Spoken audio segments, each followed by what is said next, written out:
están, amigos? Buenas noches. Recta final de la campaña electoral. Los candidatos cierran sus actos de campaña y se retiran a sus cuarteles a esperar la voluntad popular del domingo. Hola, Diana. Hola, Milton, amigos. Muy buenas noches. En breve les damos detalles de la actividad proselitista.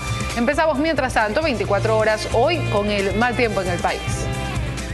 Varias casas inundadas y decenas de poblados aislados dejan un fuerte aguacero que cayó anoche en comunidades de los cantones Girón y Santa Isabel de la provincia de La Suay. Fue un pertinaz aguacero de más de 5 horas de duración que provocó estragos en la población de La Asunción en el cantón Girón y La Unión en Santa Isabel, provincia de La Suay. Las casas inundadas fueron 8. Se perdieron las cosas nadando, todo tengo agua, además mi casa es de adobe. Arroz se ha dañado, maíz, tenía tendido maíz, ahí todo se ha dañado. El lodo y las piedras también dejaron serios daños en la escuela Santa Rosa, en la casa comunal y en el templo parroquial. Las piedras, la arena está ahí amontonada, todavía no se saca. El agua arrasó con todo a su paso, y es que las quebradas se volvieron ríos. Muchos animales de corral murieron arrastrados por la corriente. El animal hecho la agüita, lo que no hay. Era horrible, oiga, horrible. Esto nunca ha sucedido este caso así. Varias comunidades se quedaron incomunicadas debido a un sinnúmero de deslizamientos. Maquinaria de la Junta Parroquial limpia los accesos. La vialidad fue la más afectada. En la comunidad de Chilchil, el puente colapsó, mientras que en La Unión, la mesa de la vía fue socavada por la creciente del río. Hay algunos productos que salen de aquí. Claro. ¿Qué productos? La leche. ¿Y ahora no han podido sacar? Ahora no. Ahora tenemos que pasar a caballo para acá para dar al señor que nos compra. En total, 5 comunidades están sin el líquido vital. Sus habitantes hacen migas para restablecer el servicio. Limpiando, arreglando las tuberías, poniendo nuevos tubos. Afortunadamente no existieron pérdidas humanas, pero las lluvias no cesan. En la provincia de La Suay, Iván Rodríguez, 24 horas. Helicópteros de la Fuerza Aérea Ecuatoriana y guardacostas de la Armada buscan intensamente a una avioneta comercial que la reportaron como desaparecida esta tarde mientras sobrevolaba la isla Mondragón en el Golfo de Guayaquil. La torre de control del aeropuerto José Joaquín de Olmedo declaró en emergencia a la aeronave a las 17:30 tras perder toda comunicación con la tripulación. Aún no se tienen mayores datos de las características de esta avioneta ni tampoco hacia dónde se dirigía.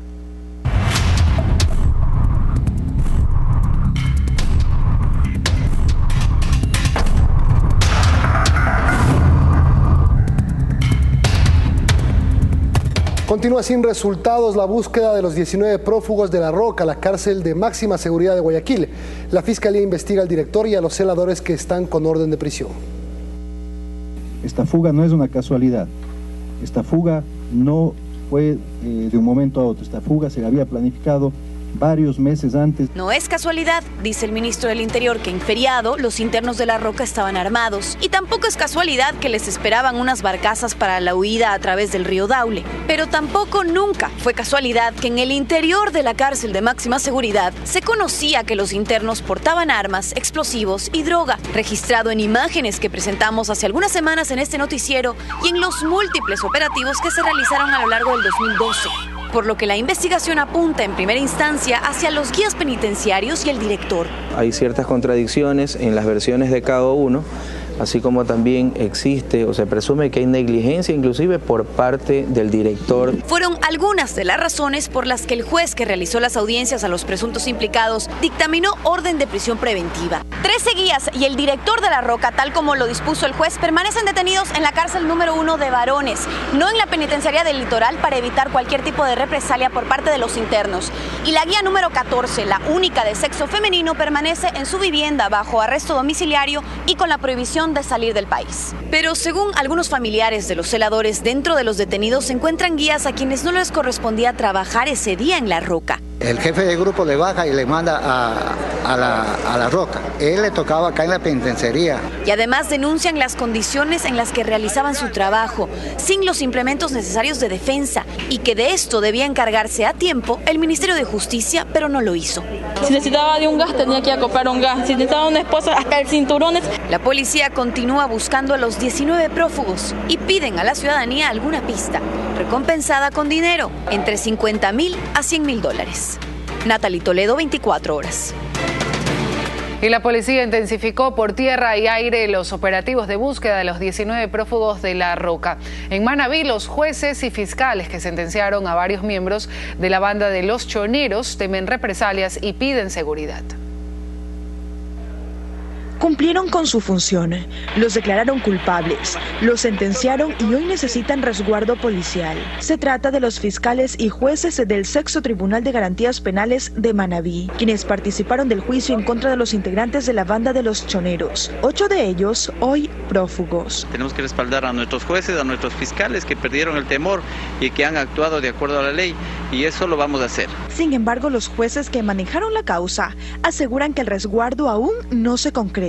Dicen que hoy día iban a mandar aquí a custodiar a los jueces. Yo no veo a nadie, ni nadie ha venido a hablar con nosotros tampoco. Yo no veo en el Palacio de Justicia una determinada seguridad que se haya redoblado. El resguardo ha aumentado en los 3 centros carcelarios de la provincia por personal de la policía. En el Rodeo, en Bahía, en Jipijapa. Además, uniformados de la Armada se encuentran reforzando los operativos para dar con el paradero de estos sujetos de alta peligrosidad.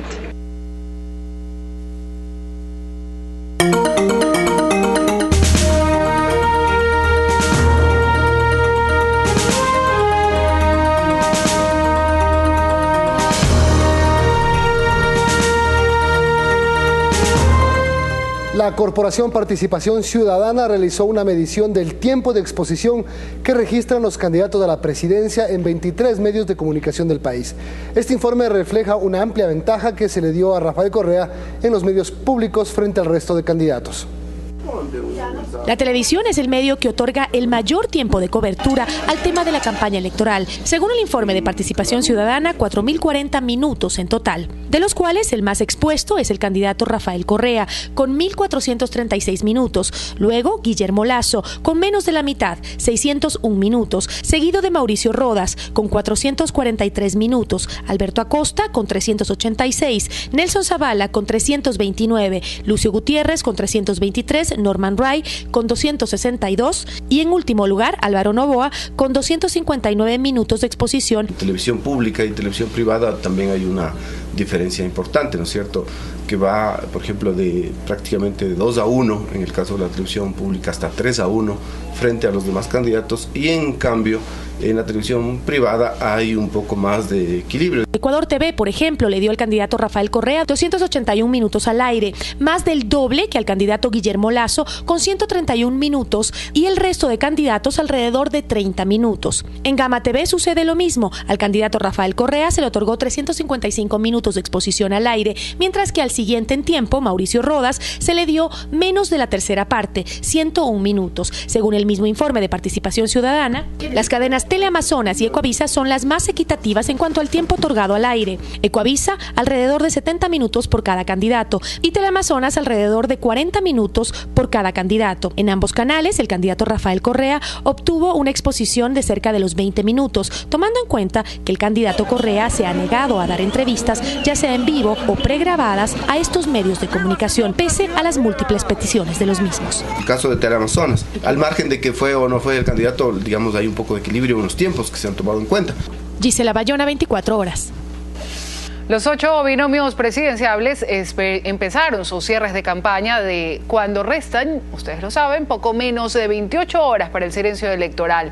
El binomio conformado por Mauricio Rodas e Inés Manzano escogió Quito, concretamente el Parque La Carolina, para cerrar su participación en Quito. En el lugar está Ana María Cañizares, a quien saludamos y entregamos el paso para que nos informe. Muy buenas noches, Ana María. ¿Qué tal, Diana? Amigos televidentes, buenas noches. Así es, se siente ya la recta de la campaña electoral. A esta hora en el Parque La Carolina de Quito, donde justamente, como tú señalabas, Mauricio Rodas, candidato a la presidencia por el Movimiento Suma, e Inés Manzano, candidata a la vicepresidencia, hacen su cierre de campaña. Ya han pronunciado algunos discursos varios de los candidatos a la asamblea por el Movimiento Suma. Pero escuchemos qué es lo que dice Mauricio Rodas a esta hora en su cierre de campaña en la ciudad de Quito. Escuchemos. Y nosotros vamos a rescatar los valores de unidad familiar que este gobierno ha pisoteado. Vamos a rescatar los principios, los valores en el Ecuador. Mi esposa María Fernanda, aquí quiero aprovechar La lluvia no ha estado de parte del movimiento Suma a lo largo de la tarde. Desde las 4 no ha parado de llover en el norte de Quito. Sin embargo, hay decenas de personas que acompañan a Mauricio Rodas y la candidata a la vicepresidencia Inés Manzano con banderas celestes y blancas que representan a este movimiento. En la tarima también están acompañando a Mauricio Rodas, su esposa, y los candidatos a la asamblea Ramiro Aguilar, César Montúfar, Carla Ceballos, Julio Moreno y Miguel García. Este es el ambiente que se vive a esta hora en el Parque La Carolina de Quito con el cierre de campaña de Mauricio Rodas e Inés Manzano por el movimiento Suma. Buenas noches, Milton. Tú continúas con más información. Buenas noches, Ana María. Gracias por la información desde La Carolina. Y el candidato por Creo, Guillermo Lasso, cerró campaña en Quito con una congregación de cientos de personas en la Cima de la Libertad para anunciar las 10 acciones iniciales que implementaría en los 100 primeros días de su gobierno. Sus planes de la administración son eliminar 9 impuestos, la venta inmediata de los medios incautados, reforma a la Ley Orgánica de Educación Superior para devolver la autonomía universitaria, la no explotación del Yasuní, entre otras. De su parte, Norman Wright, aspirante a la presidencia de la República por ruptura de los 25, realizó el cierre de su campaña en el tradicional sector La Vicentina en Quito. Decenas de ciudadanos se dieron cita a este acto que estuvo precedido por un concierto. En su intervención, Wright resaltó que los ejes principales de su propuesta son la seguridad ciudadana, la calidad de la educación y el fomento de la producción. Y el candidato a la presidencia por el Partido Roldosista ecuatoriano, Nelson Zavala, escogió a Loja para su precierre de campaña. Junto a sus candidatos asambleístas, Zavala participó en recorridos y concentraciones callejeras, ofreciendo propuestas para el sector fronterizo. Además, restó importancia a la advertencia realizada por el Consejo Electoral por sus pronunciamientos homofóbicos. También el candidato a la presidencia por Sociedad Patriótica, Lucio Gutiérrez, cerró su campaña electoral y la de sus candidatos a asambleístas por Guayas, en Guayaquil. Gutiérrez recorrió sectores como Los Guasmos, Las Malvinas y el suburbio oeste de la ciudad. Allí intercambió saludos, promovió el voto en plancha y difundió además sus propuestas electorales. Luego se desplazó a varios cantones de la provincia. Otro de los candidatos a la presidencia que escogió a Guayaquil para el cierre de campaña es Alberto Acosta, de la Coordinadora Plurinacional de las Izquierdas. Junto a los aspirantes asambleístas de su movimiento, encabezó una caravana de vehículos que salió desde el Estadio Monumental para luego recorrer los barrios del suburbio oeste y del Cristo del Consuelo. Acosta dijo estar seguro de que llegará a la presidencia con un masivo respaldo de los ecuatorianos. Entérese. Según el Consejo Nacional Electoral, los electores de entre 18 y 65 años representan el 84% del padrón. Cobertura total en estas elecciones. El mayor despliegue técnico y periodístico para que usted esté bien informado y siga paso a paso el proceso clave para el Ecuador. Opción 2013. Este sábado 16 y domingo 17. Emisiones informativas con seguimiento, análisis, reacciones y resultados. Teleamazonas, la fuerza informativa de las elecciones.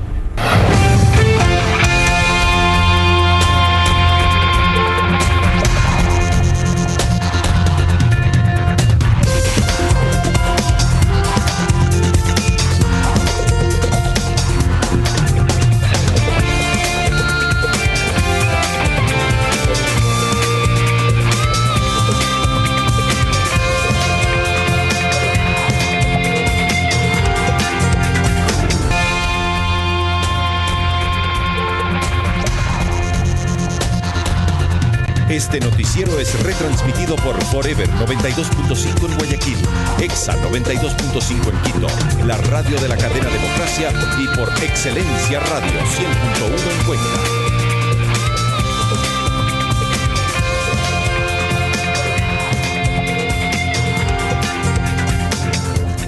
El candidato presidente Rafael Correa cierra esta noche su campaña electoral en la ciudad de Guayaquil. Hacemos contacto con Luis Antonio Ruiz, quien se encuentra en el sector de Puerto Lisa, en el sur de la ciudad. Luis Antonio, buenas noches. Cuéntanos, ¿ya empezó el acto y cuál es el ambiente? Hola Diana, amigas y amigos, muy buenas noches. Una panorámica nos va a permitir constatar cuál es el ambiente que se vive aquí en la Octava y Bolivia, lugar que fue escogido por el binomio Correa-Glass para terminar, para finalizar, para hacer el cierre de su campaña política con miras a la presidencia. Aquí observamos el instante en que el presidente de la República está ovacionando a su grupo de asambleístas que participan en esta elección. Ha sido una jornada maratónica para él, 3 provincias en un día. En la mañana estuvo en Manabí, específicamente en Chone. Pasó después a la provincia de Los Ríos. Primero estuvo en Quevedo y después en Ventanas. Finalmente, el primer mandatario, a inicios de la tarde, llegó a Guayaquil y fue recibido por las personas que en este momento están compartiendo con él el cierre de su campaña en este meeting. Como podemos observar, están todos los asambleístas del Guayas, a quien acaba de presentar. El primer mandatario fue enfático en sus primeras palabras al inicio de este evento, de agradecer al presidente encargado Lenín Moreno. Supone, dice, que habría sido un mejor mandatario que él. Es lo que vamos a informar desde este punto de la ciudad. Contemos con más desde estudios. Muy buenas noches. Buenas noches, gracias. Y el candidato a la presidencia por el PRIAN, Álvaro Noboa, cerró su campaña en Manabí. Noboa, quien fue recibido por sus simpatizantes, dijo estar seguro de la victoria el 17 de febrero, puntualizando que de llegar a Carondelet hará cumplir la Constitución y también defenderá la libertad de prensa y de pensamiento. Noboa hizo duras críticas a los miembros del Consejo Nacional Electoral.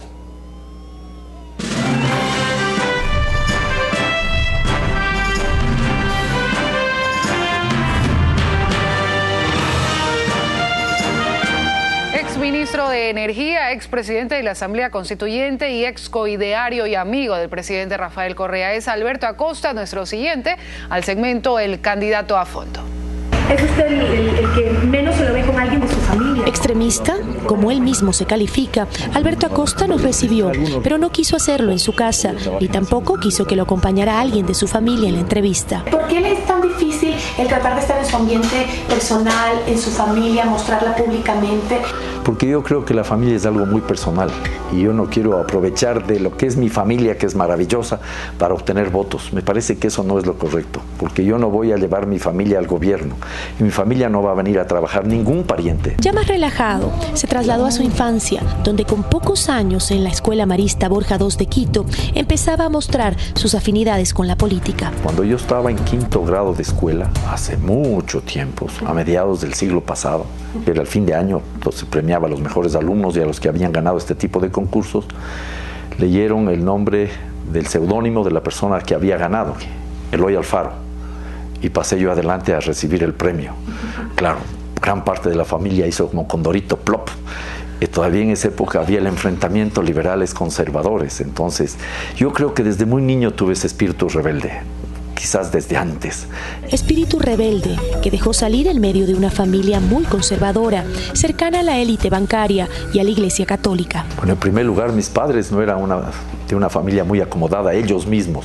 El resto de la familia sí ha tenido algunos recursos, no podemos negarlo. Pero el lado de la familia con el que siempre sintió mayor conexión fue el de su tío abuelo, 5 veces presidente del Ecuador, José María Velasco Ibarra. Mi tío José María, como le decía yo con cariño, le acompañé yo alguna vez con mi padre en las manifestaciones en la Plaza de San Francisco, no me voy a olvidar nunca ese... ¿Cómo era verlo en un balcón a Velasco Ibarra? Oh, era apasionante. El verbo que tenía, ¿no? El verbo, cómo se mimetizaba con la gente y le hablaba de filosofía y la gente le seguía y no perdía una sola palabra, era genial. Padre de 3 hijos y ahora abuelo, dice ser con sus nietos un abuelo malcriador. Yo pierdo la cabeza con los nietos. Yo sí le he dicho a mi hijo, deberíamos haber empezado por los nietos, después los hijos. Dice que los abuelos son los que malcrían. Y eso que me llevo muy bien con mi hijo, a pesar de que no coincidimos políticamente, nos llevamos extraordinariamente bien. ¿Así no coinciden? No, para nada. ¿Él es de derecha, usted de izquierda? Por supuesto, como tiene que ser, él es rebelde también y eso me gusta, que me lleve la contraria. Aunque no quiere exponer a las cámaras a su familia, se le ilumina la cara cada vez que habla de ellos, así como de su actual compañera, Ana María Barea, una de las fundadoras de Acción Ecológica y quien involucró a Acosta en la defensa de la naturaleza. Pero lo que sí le quita la sonrisa es recordar lo que considera una traición de quien creía su amigo. Hoy nos quieren dividir, encasillarnos entre supuestos correístas y acostistas. A mí me parece terrible que por distintas posiciones políticas, por distintas formas de entender la vida en la política, se acaben las amistades. Así que para mí sí fue doloroso, muy doloroso la ruptura con el presidente. Conociendo más a fondo a Alberto Acosta, Gisela Bayona, Opción 2013. En esta serie de reportajes han participado 7 de los 8 candidatos presidenciales. El presidente Rafael Correa no accedió a una entrevista con nosotros pese a las múltiples gestiones realizadas directamente con el secretario de Comunicación, Fernando Alvarado. El resto de candidatos, como vieron a lo largo de la semana pasada y hoy, se aceptó conversar con Teleamazonas. Continuamos. En medio de una singular protesta femenina en los exteriores de la Corte Nacional de Justicia, se retomó la audiencia de juzgamiento a los 10 de Luluncoto. Hoy terminaron las intervenciones de los testigos. Y a todos los corruptos. Es la denominada enyuchada feminista por la libertad de los 10 de Luluncoto. Es la protesta de estas mujeres que se plantaron en los exteriores de la Corte Nacional de Justicia con el torso desnudo y apenas cubiertas por una pintura que simboliza libertad, una mariposa en sus pechos.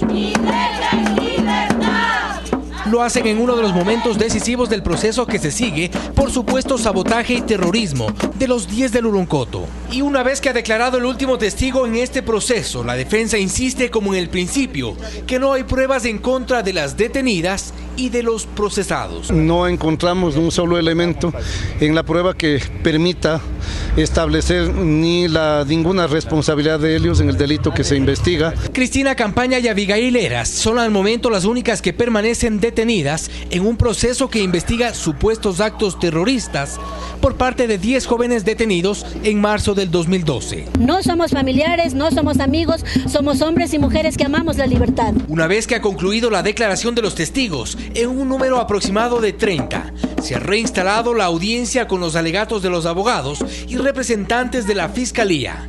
Y mientras se espera la decisión del juez, el rechazo a este juicio viene de varias y singulares formas. Fausto Yepes, 24 horas.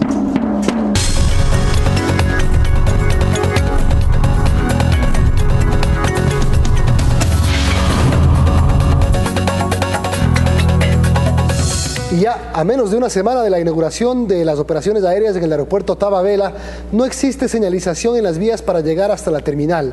En la siguiente nota conoceremos cómo llegar y ubicarnos dentro del aeropuerto.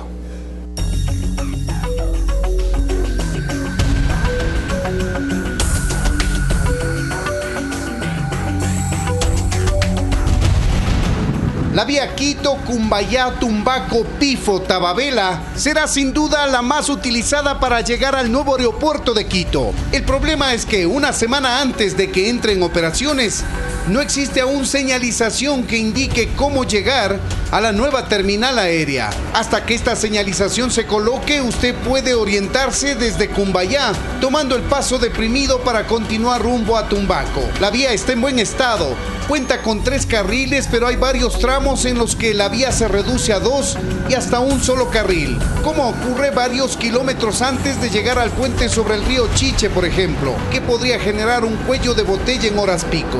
Usted debe continuar hacia el oriente por la única vía que le conducirá a Pifo y finalmente a este redondel. Aquí deberá tomar hacia la izquierda y continuar varios kilómetros más a Tababela. Recuerde que de Quito al nuevo aeropuerto hay 35 kilómetros de distancia. Esta es la entrada principal al nuevo aeropuerto. En la ruta se va a topar con esta intersección que conecta la denominada E35 que viene del sur y también a la vía que traerá hacia el aeropuerto a los vehículos que tomen la vía Collas cuando ésta se termine a finales de año.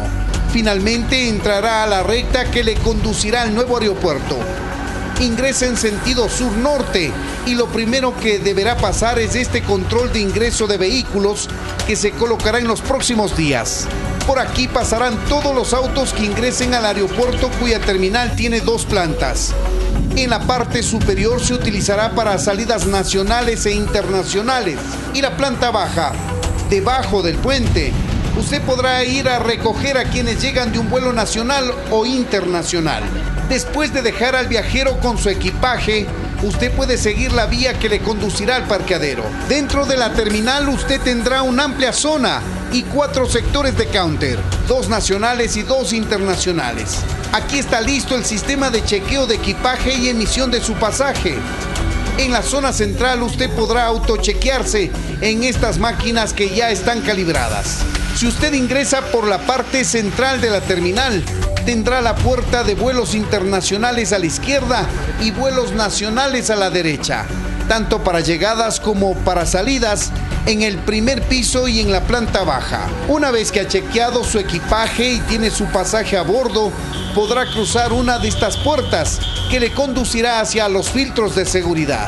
En el nuevo aeropuerto, los pasajeros nacionales también ocuparán los filtros de seguridad y hasta esta área será mixta. De aquí en adelante, los pasajeros internacionales se irán a migración hacia el costado izquierdo y los pasajeros nacionales hacia el costado derecho. Aquí deberá poner atención a la señalética interna del aeropuerto que le conducirá a la puerta correspondiente según sea su viaje nacional o internacional, a través de una manga o por la pista en un bus. Si su viaje es fuera del país, se topará con la zona de migración para entregar su pasaporte y finalmente ubicarse en una de estas enormes áreas, pues ya no habrá salas de preembarque sino puertas de abordaje, como ocurre en aeropuertos internacionales.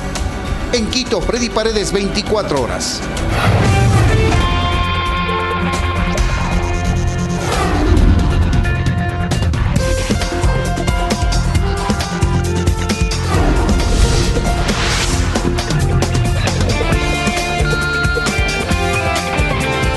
El vicepresidente de Venezuela se refirió nuevamente al estado de salud de Hugo Chávez. A su llegada de La Habana, Nicolás Maduro aseguró que el mandatario continúa en un proceso de recuperación todavía complejo. Y hoy nuestro comandante está siendo sometido a tratamientos complementarios, como hemos informado, tratamientos ellos sumamente complejos y duros. Él está llevando adelante, asimilando, como diría él, en espíritu de batalla. Este miércoles entró en vigencia en Venezuela la devaluación del bolívar frente al dólar. El gobierno venezolano reforzará la supervisión de los precios tras devaluar su moneda un 46.5%. Según expertos, la medida busca oxigenar las cuentas públicas, pero acarrea riesgos para un país que ya tiene una de las mayores tasas de inflación del mundo. Los enfrentamientos entre las FARC y el gobierno colombiano no cesan. Hace pocas horas un nuevo combate dejó a al menos 7 militares muertos y otros 5 heridos. Esta vez los enfrentamientos se debieron a la ofensiva militar que se adelanta contra 2 frentes de la guerrilla, 2 de los más fuertes de esta estructura, localizados en el departamento del Caquetá, en el sur del país. Y las autoridades mexicanas detuvieron a 6 de los responsables de la violación a 6 jóvenes españolas en las playas de Acapulco el pasado 4 de febrero. Un menor de edad figura entre los detenidos y un 7º sospechoso sigue en libertad. Según el Procurador General de México, los detenidos hicieron un relato pleno de lo que sucedió. Para los agentes, el caso está prácticamente resuelto. En corto. ¿Qué tal, amigos? Muy buenas noches, bienvenidos a compartir esta pequeña semana de labores. Y como todos saben, pues se acerca la hora cero para las elecciones. Es por eso que en corto les presentamos a unos personajes que se robaron el show. En una entrevista a uno de los candidatos, veamos de quién se trata en corto.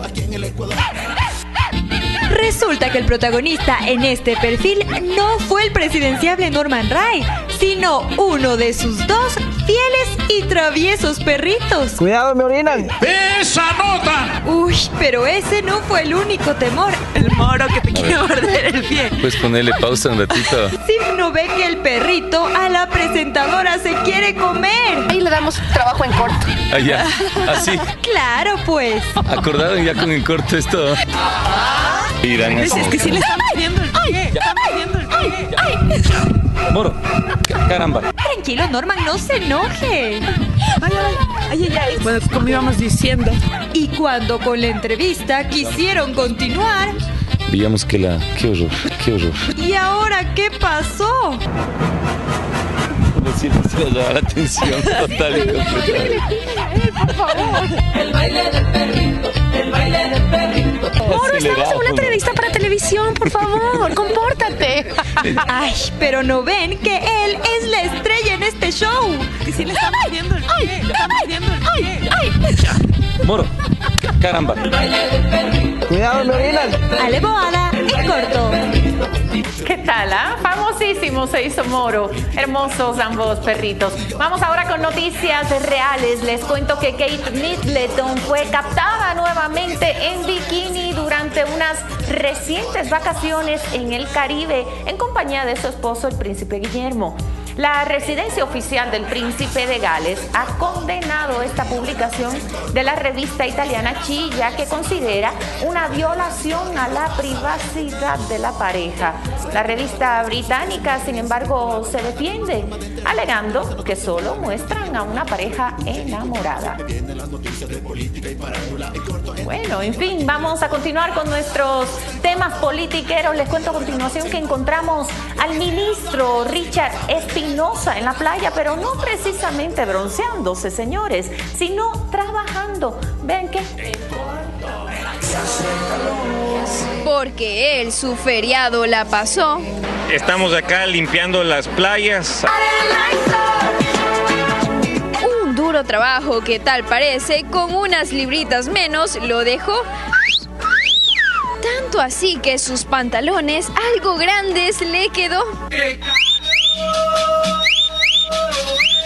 Pero bueno, todo esto fue por una sola razón. Que la gente no bote basura. Erika Ito. En corto. Buen mensaje, en todo caso, muy bien, ministro. Esperamos haya recolectado toda la basurita y no haya sido simplemente por figureteo, por favor. Vamos ahora con noticias de nuestra casa. Y es que este lunes 18, el lindo canal Teleamazonas trae sorpresas a su pantalla. Un jarabe que no se puede perder, un jarabe que se lo querrá tomar todos los días, señores. Jarabe de Pico, un espacio que nos mantendrá informados con el entretenimiento y la farándula internacional, nacional también, por supuesto, con la conducción estelar de Marian Sabaté, Dora West y Nicolás Espinosa. Oye tú, para animar tus tardes, Jarabe de Pico. Para animar tus tardes, Jarabe de Pico. A partir del lunes 18, 14:30, juntamos todos los ingredientes para animar tus tardes. Jarabe de Pico por Teleamazonas, junto a ti. Ya saben, no se lo pueden perder, tienen que estar muy atentos a la programación del lindo canal. Nos despedimos, nos vemos el día de mañana, amigos. Recuerde, como de costumbre, que lo nuestro... Sintoniza, no te falta mediodía o en la noche.